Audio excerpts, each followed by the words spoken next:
There is no discussion on Michael J. Fox's near-death experience on a film set.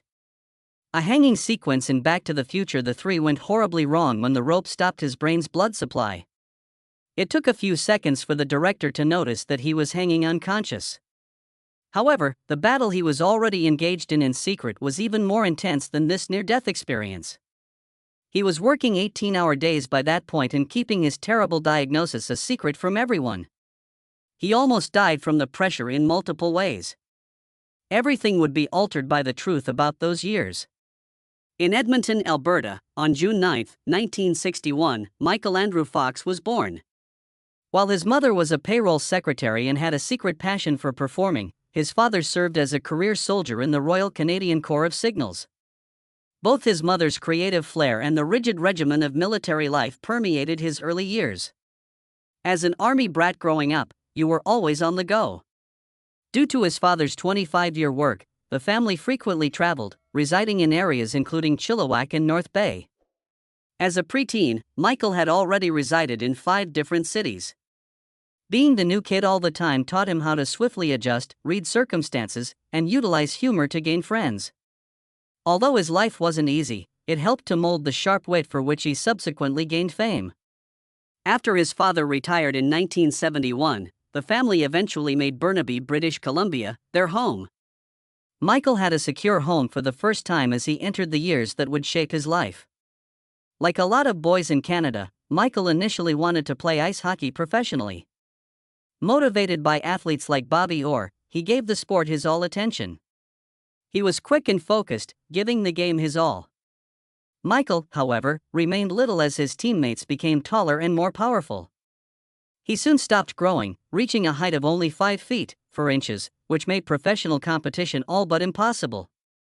It was a devastating hit, making him abandon his NHL aspirations and search for another route where stature was irrelevant. There was a strange location for that path.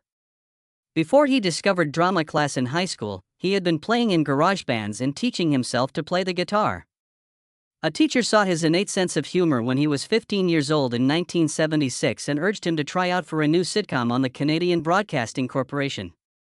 To portray a 10-year-old boy, the television program Leo and Me required a small actor.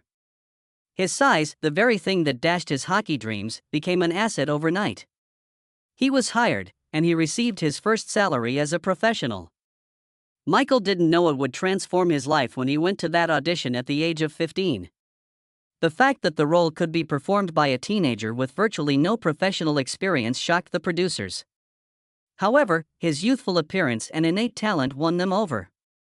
In the 2 seasons of Leo and Me, Michael portrayed Jamie, the family's younger brother. Even though it was menial labor, for a youngster in the late 1970s, it marked the start of a legitimate career and independence. Leo's and My achievement opened doors in no time. Michael rose to prominence as a young actor in Canada between 1978 and 1979. In television films like Letters from Frank, he portrayed a disturbed adolescent dealing with his father's alcoholism. Casting directors started calling him by name, which is unusual for someone so young. In 1979, he was paid roughly $1,500 per episode, which is about $6,000. He was being profiled as a rising star in Canadian periodicals by the age of 17, which was an achievement that often took years to accomplish.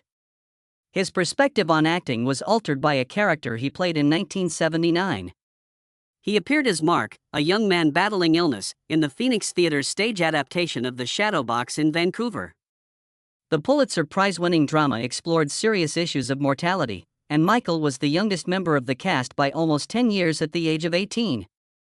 He received a meager $200 a week for the 6-week run, which included 8 shows per week, a vast decrease from television compensation. However, what he acquired was much more significant. He was commended by the critics for having emotional depth and vulnerability, which they didn't anticipate from someone his age. During this production, Michael came to the realization that acting may be more than just a career. He found that it might be an art, requiring all of one's integrity and bravery. At the age of 18, Michael made the most audacious decision of his early life in the same year. He chose to move to Los Angeles despite receiving offers in Canada, including a lead part in a new series that would have earned $2,000 each episode for 22 episodes. He didn't have any industry ties, had only $500 saved, and his parents were concerned that he was wasting a promising career. Hollywood, according to his agency, didn't typically embrace unknowns, especially not someone his height. However, Michael was adamant. He survived on bologna sandwiches and generic cereal after finding a small studio apartment in West Hollywood for $200 a month. He aspired to be a famous person, but the city treated him badly. He got a few auditions at early, but by 1980, the phone had stopped ringing. His credit card debt totaled $10,000 as his expenditures mounted. Calls from agents ceased, and his landlord issued an eviction warning. At one time, he only used $1.50 to buy day-old bread and managed to survive for a whole week. Things became so bad in 1981 that he had to sell his sectional couch piece by piece in order to make ends meet. He made $50 from the first segment. Then he made another sale. He went to over 100 auditions at this time but was unable to get any. He became unhappy due to the continuous rejection and considering quitting. As a reminder that Hollywood at the time turned away roughly 90% of newbies, he was completely destitute by the summer of 1980. These years, however, had toughened him in ways he did not yet comprehend. His debut feature picture, Midnight Madness, debuted on February 8, 1980. He portrayed Scott Larson, a spoiled college student who made an appearance for little than 5 minutes. For 2 weeks, he was paid $2,000 for his labor. It was barely enough to afford his $500 rent for a few months. Despite costing $4 million to produce, the Disney comedy barely made $2.9 million. While filming in the summer of 1979, he was so malnourished that he passed out one day after going days without eating anything but rice. Even though he had defeated 200 other applicants for the position, he received no additional offers. He paid off bills totaling $1,500 with the check. He was broke once more by December 1980, though. Later, referring to this role as his rock-bottom intro, he acknowledged that it seemed like his lowest point. His name had to be changed around the same period. He learned that the name had already been taken by another actor, Michael Fox, when he joined the Screen Actors Guild in 1979. Inspired by Bonnie and Clyde star Michael J. Pollard, he selected the initial J on November 15, 1979. Fearing funny headlines like Michael, a Fox, he refrained from using his own middle initial, A. He even considered using Michael J. Fox, but he decided to stick with Michael J. Fox. He hardly had any money, and the official change cost him $100 in fees. On December 1, 1979, he signed the documents, and the name was initially mentioned in the Midnight Madness credits. Years later, he claimed to have stayed away from Michael Andrew Fox because it came off as overly arrogant and stuffy. He had no idea at the time how well known this hasty decision would become in Hollywood. He received the call that would transform his life on August 20, 1982. He was on the verge of being evicted, 21 years old, and in debt by $30,000. In an effort to live, he had even started selling his final possessions. 2 months have passed since the phone bill was due, and he almost missed the call when agent Bob Schulenberg informed him that he had been cast in Family Ties as Alex P. Keaton. In May 1982, he had made his first audition and was so anxious that he almost wrecked it. He beat out 500 other actors, including Matthew Broderick, when a callback on June 15 changed everything. He made $100,000 for the first season, which kept him from going bankrupt, because the role earned $5,000 every episode. When it debuted on September 22, 1982, the show was drawing 30 million people per week by 1983. Convinced that he was only a few days away from giving up and going back to Canada, he subsequently said in a 1990 interview that he cried with relief that day. The sitcom lasted until 1989, earned him 3 consecutive Emmy Awards in 1986 and 1988, and served as the foundation for Back to the Future in 1985. It generated $381 million globally. Everything changed after that one call, which was made at roughly 3 p.m. Family Tie's main character, Alex P. Keaton, was never intended to be the main character. The show was marketed as a tale of liberal, ex-hippie parents and their children. However, the authors changed the focus of the show to the conservative adolescent Republican with a briefcase after just 4 episodes because viewers were obsessed with him. In fact, at first, NBC executive Brandon Tartikoff thought that Fox should be removed because he was too short and not the type of person who would ever be seen on a lunchbox. Later, Fox had a lunchbox created specifically for him that read, "This is for you to put your crow in, Brandon." Fox had become one of America's most adored television personalities by the time the show concluded on May 14, 1989. It was soon followed by the awards. Fox accomplished a rare feat at such a young age by winning 3 Emmys in a row from 1986 to 1988. He also won a Golden Globe for Best Comedic Actor in 1989. Family relations were severed the same year. The show itself received 43 nominations and 24 awards over its 7-year existence. Fox became one of the youngest and most prominent celebrities on television when he reached this level of fame, still in his 20s. His character was well suited to the 1980s in terms of timing. With his preoccupation with finance, Wall Street, and three-piece suits, Keaton became a symbol of America throughout the Reagan period. The sitcom depicted the conflict between baby boomer parents and their aspirational conservative offspring, and it was set in Columbus, Ohio, during the administration of Ronald Reagan. Commentators continued to use Fox's character as a symbol of the decade years later. What would Alex P. Keaton do in policy debates? The first person cast as Marty McFly was Eric Stoltz back in November 1984. He had just received recognition for his performance in Mask and appeared to be a wise pick.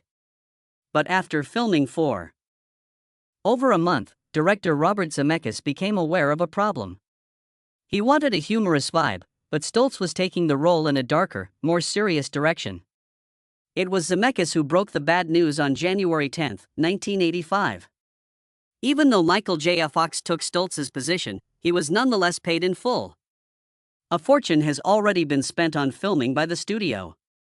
Actually, there was just one short shot of Stoltz left in the finished movie, and that was during Marty's 1955 punching of Biff. Later on in his career, Zemeckis said that firing Stoltz was the most difficult time. Even so, he thought Stoltz was a great performer.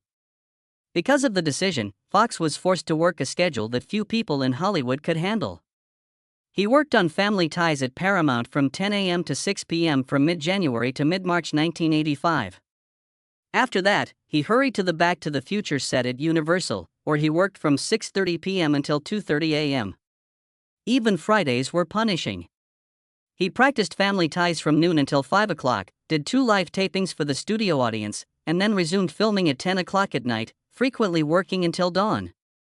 On occasion, the 24-year-old actor had to be forcibly carried to bed by the crew. He was so sleep-deprived that he once searched the Family Ties set for a camcorder only to discover it was a prop. Family Ties ended in April 1985 after 2 full months of this pattern. A few years later, Fox had a horrific near-death experience while filming Back to the Future Part 3. He began a hanging scene on the gallows by standing on a safety box that was out of sight of the camera. The effect didn't appear genuine, which was the issue. Using his hand to prevent the rope from tightening, Fox persisted on trying the scene without the box because he was determined to make it seem realistic. When he made a mistake on the 3rd try, the rope stopped the blood supply to his brain. After losing consciousness, he hung helplessly for a few seconds until Robert Zemeckis saw what was occurring and gave the order to have him chopped down. According to Fox, the director's prompt response saved his life. Without it, he might have experienced worse, permanent brain damage. The trilogy rose to become one of the most cherished movie series in history in spite of these difficulties. With a budget of about $19 million, the 1985 original film made close to $400 million worldwide. Declaring it to be historically and culturally significant, the U.S. Library of Congress selected it for preservation in the National Film Registry in 2007. Fox did more than just portray Marty McFly. He demonstrated his range by portraying Marty's son and even his ancestor, Seamus. These expressions, the DeLorean, and even the 1.21 gigawatts became commonplace. Children never considered the picture to be an old film, Fox said, drawing a comparison between its everlasting appeal and The Wizard of Oz. Reunions and charitable gatherings have kept the spirit of the trilogy alive, inspiring new followers even decades later. The popularity of the movie made Fox an immediate celebrity. Teen Wolf was published about a month later, making the summer of 1985 the pivotal period in his professional life. Light of Day, Doc Hollywood, Casualties of War, and The Secret of My Success were among the subsequent hits. Even Saturday Night Live was hosted by him in 1991. He became one of the most sought-after actors in Hollywood in the late 1980s and early 1990s.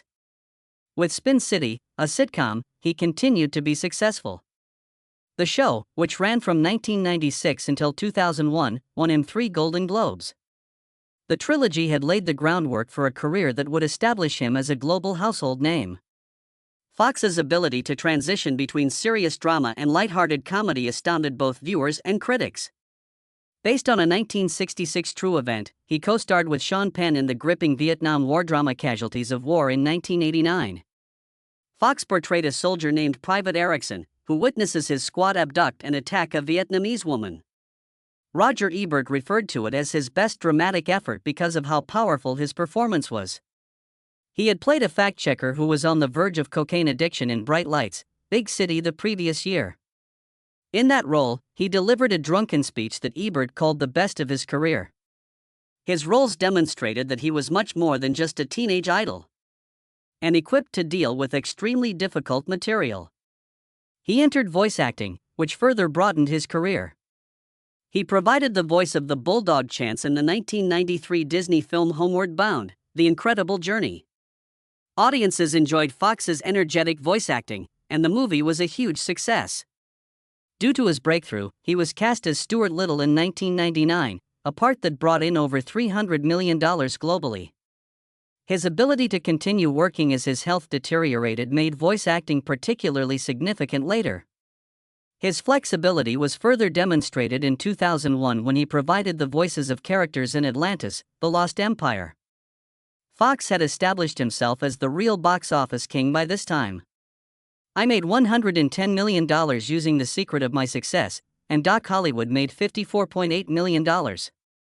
Even Teen Wolf, published concurrently with Back to the Future, and it brought in $80 million globally.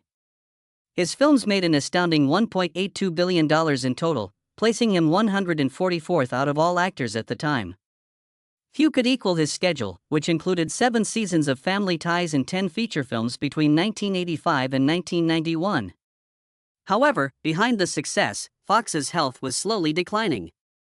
While filming Doc Hollywood in 1991, Michael J. Fox became aware of a twitch in his left pinky finger. He was diagnosed with early-onset Parkinson's disease by a neurologist at the age of 29. He was completely shocked by the diagnosis. His entire hand began to tremble within 6 months, starting with his pinky.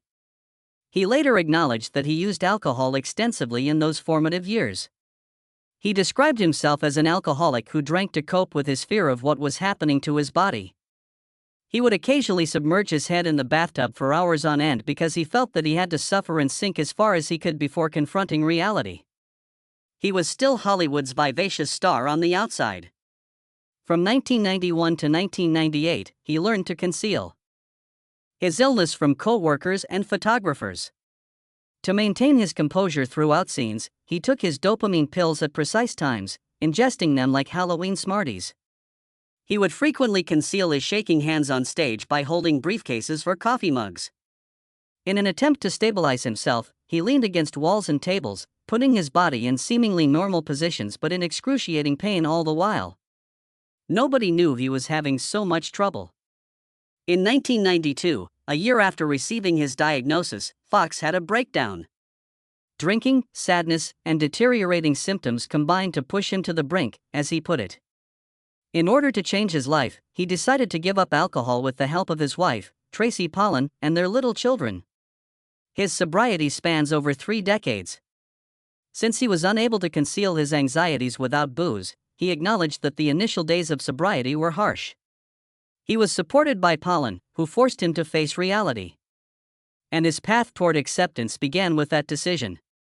In the ensuing years, Fox started changing his job path without disclosing the reason.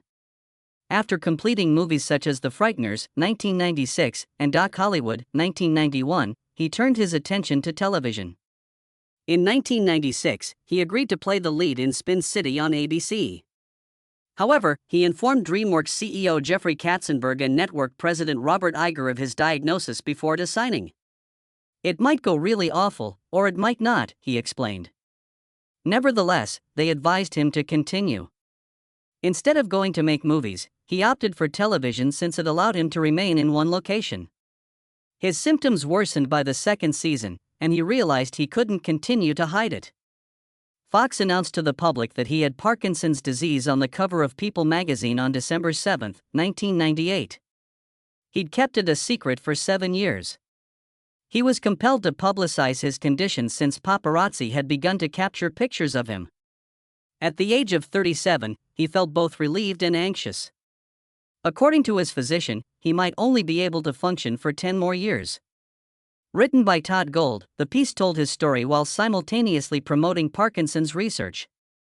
It was a prompt reaction. He received a barrage of supportive comments from fans, celebrities, and random people.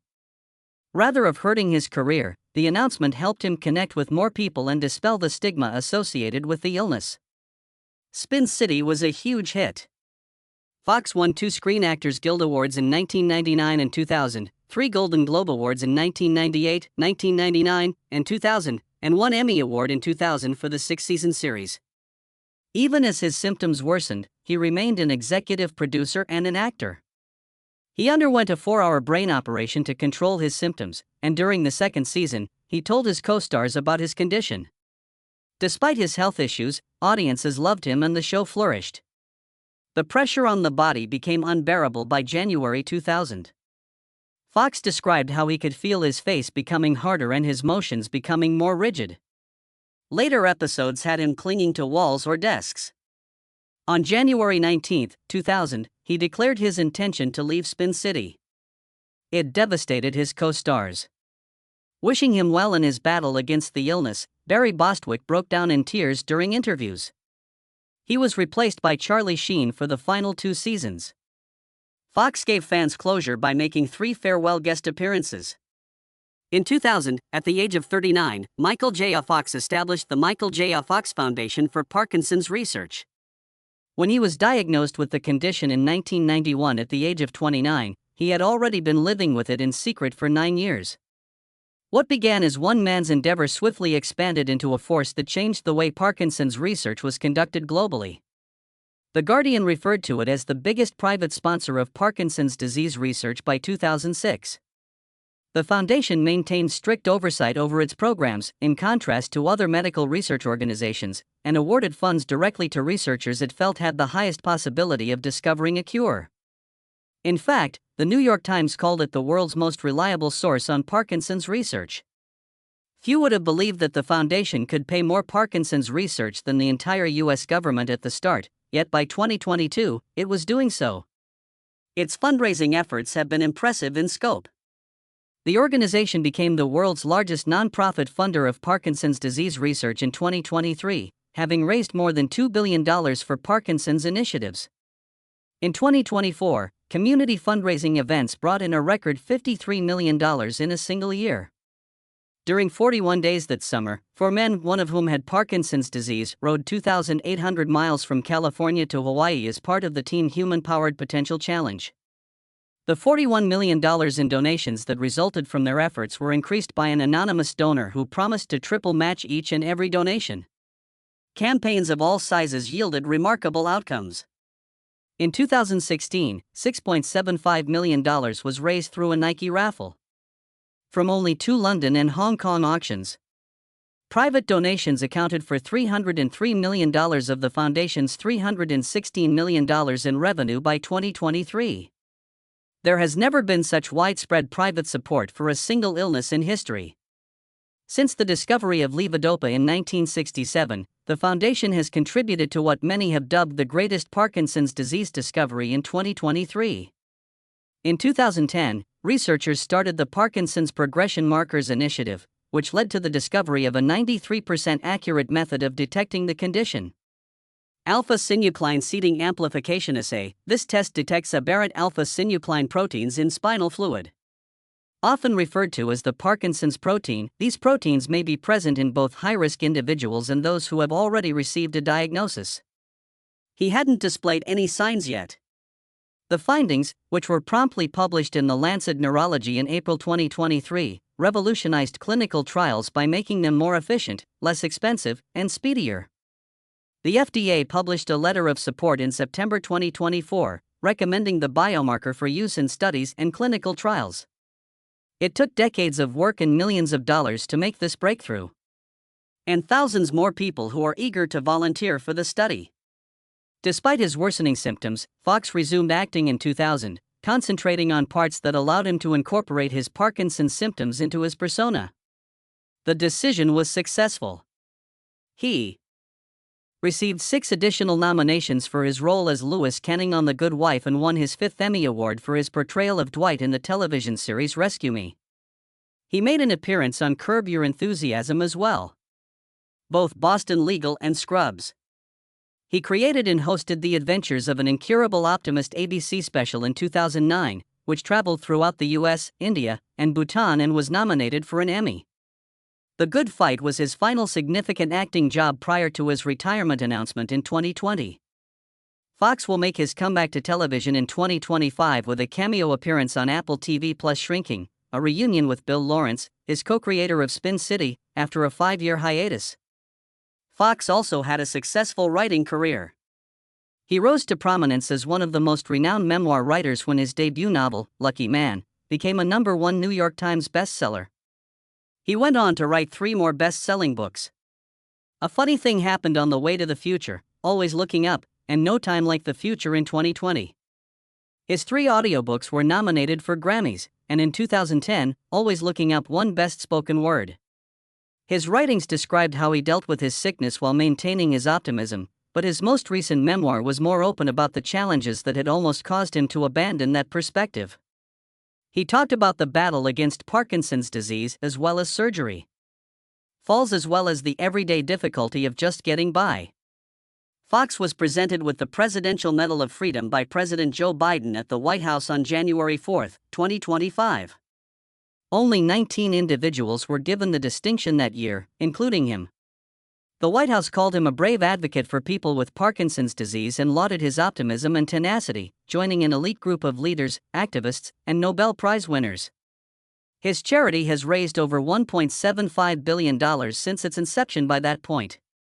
According to Fox's address, he was honored to share the honor with the patients, families, and researchers who were collaborating to end Parkinson's disease. Anna Wintour, Bono, and Denzel Washington were among the notable guests at the occasion.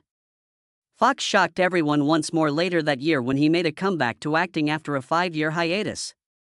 His first TV appearance since The Good Fight in 2020 came in May 2025 when he joined the cast of Shrinking for Season 3.